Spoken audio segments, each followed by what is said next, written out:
Hello and welcome back to my channel.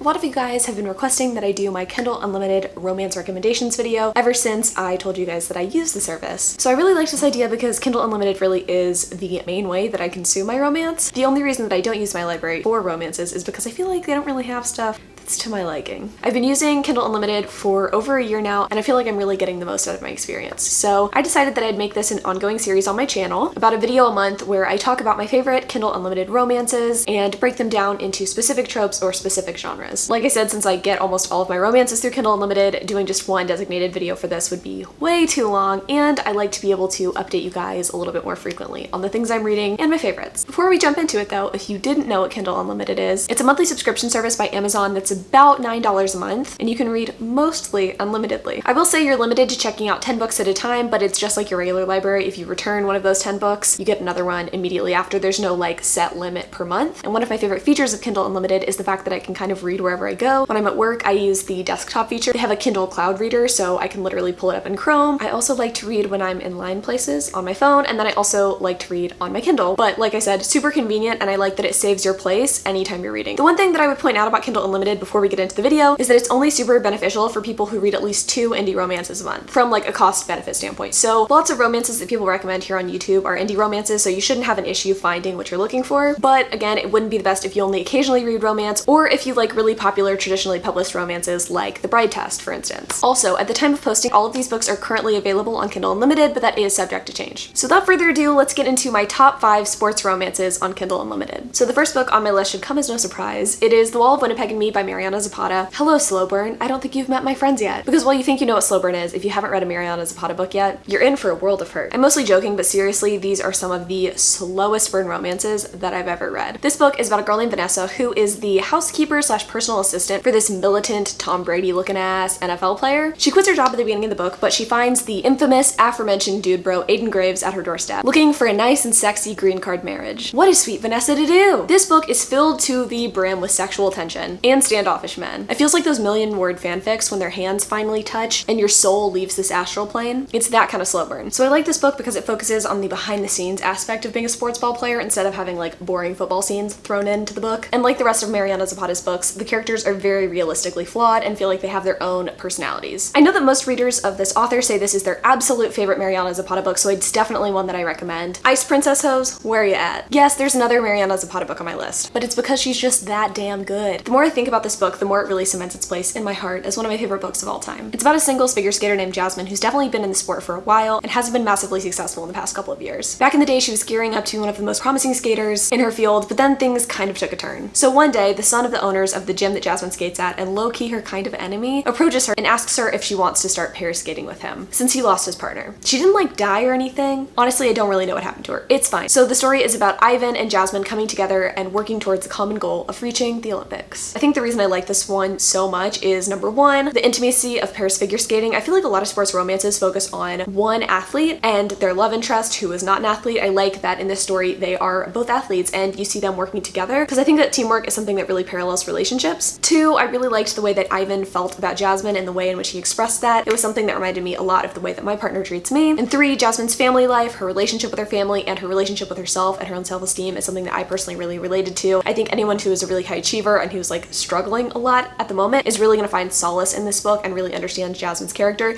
even if she can be kind of annoying at times. This book is super standout to me. I don't think I've read any other like figure skating romances before. The only potential downside I would say for this book though is length. Mariana Zapata is not known for her brevity. This book I believe is like 493 pages and there's not a lot of smut. So if you're looking for that kind of instant gratification, very formulaic romance, this is probably not the book for you, but I think that in the long run, the payoff is definitely worth it. The next book on my list is Fake Out by Eden Finley. This is a book that I have talked about a couple of times on my channel, and that's because I think that Eden Finley is one of the only cis female authors who I think does a really good job at writing male-male fiction in a way that is not fetishizing. And she also writes male-female fiction and also female-female fiction, so we love that. We love diversity in romance. And I think she does a really good job at making tropes that we know and love feel really fresh. So this is a book about a guy named Maddox who ends his relationship with his high school sweetheart by telling her that he's gay, even though he's not. So years later, he's invited to attend her wedding. Only trouble is, she still thinks he's gay. So Maddox has to find a guy to be his wedding date, which eventually turns into fake dating, which turns into real love. It just worked so well. I think with this trope done in this way, there's the fear that Maddox won't get punished for the fact that he's using a marginalized identity to get out of dating someone, but he does get shit for it, especially from the guy Damon who he's dating. I also liked that it's not a gay for you story. A big portion of this story is Maddox kind of figuring out his sexuality and figuring out his attraction to men. And I really adored the time that Damon and Maddox spent together. And even though Eden Finley has a bit of a formula, she kills it every time with the characters, the character relationships, and the family dynamics. So I really could not recommend this book highly enough. So the next book on my list is The Friendzone by Viceroy Wilson. This book's pretty new to me. I actually just read it this last month. I really enjoy it, and it's definitely starting to climb its way up as one of my favorite sports romances. So it's about a guy named Logan who transfers schools because he got in a fight at his last school and he's looking for a second chance to play football. While he's there, he strikes up a friendship with his tutor slash head coach's daughter, Jess, who's totally off limits, and they end up fighting their feelings for each other for the majority of the book. Also, there's sort of a fake dating element as Jess kind of explores her feelings for this guy that she's had feelings for a long time. Obviously that doesn't work out, but nice fake dating element if you're into that. So I'll be upfront in saying that this book does not have explicit on-page sex, so if that's something that you are going to be missing, this might not be the book for you, but if you're sex repulsed, here's a nice sports romance for you. And I gotta say, not having smut in this book definitely didn't hinder my enjoyment of it. I liked the way that Jess and Logan interacted, I liked their banter, and I liked how their relationship grew from friends to lovers over time. And it's not a wild story, but it's just really cute and it made me feel something, and overall I really enjoyed this one. And then the last book on my list is The Year We Fell Down by Serena Bowen. This is another book that I've mentioned on my channel multiple times, but it's a sports romance, it's available on Kindle Unlimited, and it's just that good. It's about a girl named Corey and a guy named Hartley, and they meet at their college's handicapped dorm. Corey is permanently disabled and she has a spinal cord injury. Hartley is only temporarily handicapped as I think he broke his leg. And both of these characters used to be